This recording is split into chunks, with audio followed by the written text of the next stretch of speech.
दोस्तों, प्रॉब्लम सबकी बराबर होती है, चाहे वो अधिकारी है चाहे वो जवान है। और न्याय कहता है मैं सबको समान रूप से देखूंगा। मेरी पूरी संवेदना है उन कर्नल साहब के बच्चे के लिए जो 100% डिसेबल है।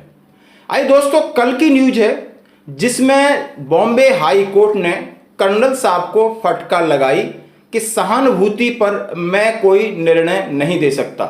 यानी सहानुभूति के आधार पर निर्णय नहीं लिए जाते, निर्णय तथ्यों के ऊपर लिए जाते हैं। निर्णय लेने के लिए जो प्रक्रिया बनी है उसके अनुरूप निर्णय लिए जाते हैं। दोस्तों, कल की बात है, हाई कोर्ट मुंबई की फटकार सेना के कर्नल साहब को। अब सेना के कर्नल साहब की यह प्रॉब्लम है कि उनका बच्चा 100% डिसेबल है। 10 साल से मुंबई में वो पोस्टिंग है। वो चाह रहे हैं कि आगे हमारी पोस्टिंग मुंबई में रखी जा रहे ताकि मैं अपना कंटिन्यू बच्चे का इलाज करा सकूं।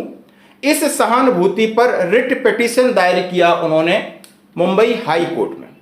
जब हाई कोर्ट में सुनवाई हुई, उनको कहा गया राष्ट्रहित सर्वोपरि है। बात समझ रहे हो ना? राष्ट्रहित सर्वोपरि है। मैं राष्ट्रहित की बात देखना चाहता हूं।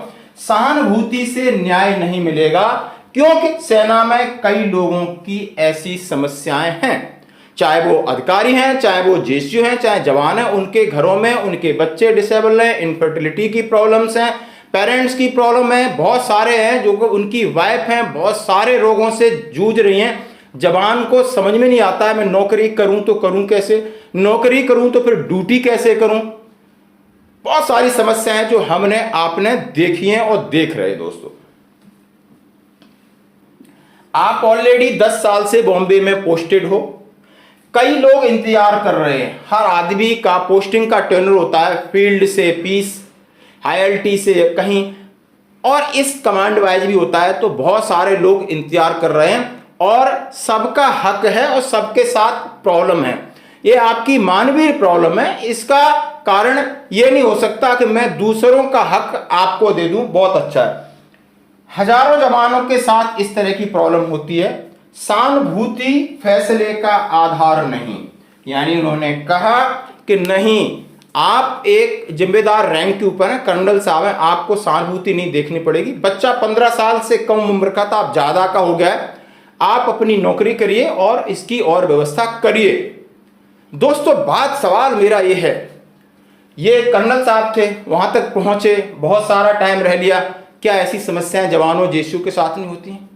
क्या उनके ऊपर मानवीय तौर के ऊपर, मैं सिर्फ मानवीय तौर, जो कि इंटरनल यूनिट में ऐसी व्यवस्थाएं होती हैं, बहुत सारी अच्छी यूनिट होती हैं, बहुत सारे अच्छे अधिकारी, शायद मेरा सौभाग्य रहा है कि मैंने अच्छे अधिकारियों के साथ ही नौकरी किया है।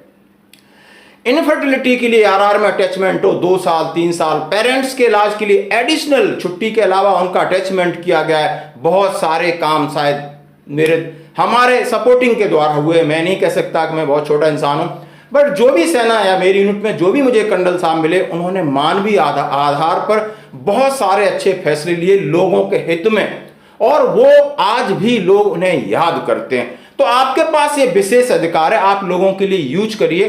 भगवान आपको कोई ना कोई रास्ता देगा, ऐसा हमारा जवानों का मानना होता है, जेसीयू का मानना होता है। अमानवीय तरीके से आप व्यवहार करोगे, चाहे यूनिट में है चाहे कहीं है, आपको कहीं ना कहीं सहारे आपके बिछड़ते रहेंगे और जिंदगी में एक नया सबक सीखने को मिलेगा। ये जो मैं बात कह रहा हूं, ये मैं कर्नल साहब के लिए नहीं कह रहा हूं, ये सभी के लिए है जो सिर्फ ये समझता है कि नहीं, हक मेरे लिए ही है और शायद भगवान भी मेरा ही है। ऐसा कहीं नहीं। इस दुनिया में बहुत सारी चीजें समय के साथ तेजी से बदलती हैं, उन्हें हमें स्वीकार करना पड़ेगा। आप इसके ऊपर करिए कमेंट्स। धन्यवाद दोस्तों।